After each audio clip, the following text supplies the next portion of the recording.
Mercredi 7 septembre, bonsoir à tous, bienvenue dans le Flash Info, vous êtes bien sur RTI 1. Le Conseil des ministres de ce jour a autorisé la ratification de l'accord de Paris sur le climat. Il a en outre adopté un projet de loi de finances rectificatif du budget 2016. Il passe à 6 165,8 milliards de francs CFA, soit une hausse de 352 milliards de francs. Et je vous propose un extrait du compte-rendu de ce Conseil des ministres. Le Conseil a adopté un projet de loi de finances rectificative portant modification du budget pour l'année 2016, ainsi que la communication y relative. Le budget 2016 avait été élaboré sur la base d'hypothèses relativement favorables, de hausse notamment de la production du cacao, de la bonne tenue de la production d'hydrocarbures, de la bonne évolution du commerce extérieur. Le nouveau budget, ou le budget rectificatif, s'établit donc à 6 165,8 milliards de francs CFA. Donc c'est la première fois que ce budget dépasse la barre des 6 000 milliards de francs CFA. Un entrepôt de stockage de la PSP, la nouvelle pharmacie de la santé publique, est parti en fumée dans la nuit d'hier à aujourd'hui. Un important stock de médicaments aurait brûlé. Nous y reviendrons dans le journal de 20h. Dans le centre de la Côte d'Ivoire, à Dimbokro, le pont métallique qui sert de passage aux piétons et aux locomotives pour traverser le fleuve Oungzi s'est affaissé. 2 personnes ont été blessées.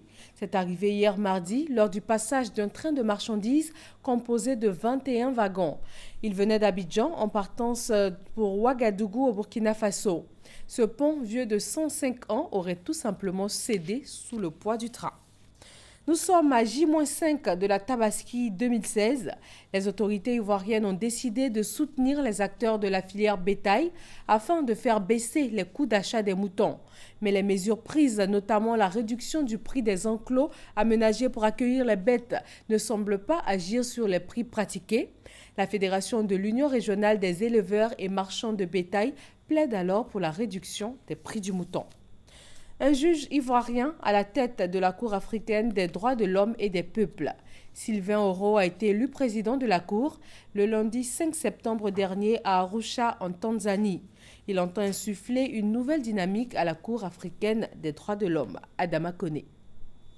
Les juges africains viennent de choisir un Ivoirien comme président de la Cour africaine des droits de l'homme et des peuples. Le juge Sylvain Oré, élu lors de l'assemblée tenue le 5 septembre dernier à Arusha en Tanzanie. Sylvain Oré, après 6 ans de présence dans l'institution, a convaincu ses pairs par sa maîtrise des rouages de la Cour, par sa vision d'une culture pérenne des droits de l'homme en Afrique. En renouvelant les instances dirigeantes, il s'agit d'insuffler une nouvelle dynamique à l'institution.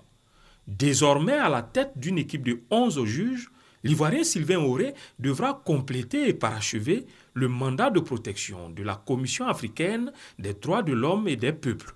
Cette mission, il la mènera secondée par un juge kényan, Ben Kioko, en mettant un accent particulier sur les droits des femmes, comme voulu par la Cour depuis sa création il y a une dizaine d'années. La Cour peut examiner des affaires et contentieux liés à l'interprétation et l'application de la Charte africaine, du protocole relatif à la Cour et de tout autre instrument des droits de l'homme. La Cour a aussi compétence pour régler à l'amiable toute affaire pendante devant elle. L'Union africaine a annoncé l'arrivée au Gabon dans les plus brefs délais d'une délégation de haut niveau.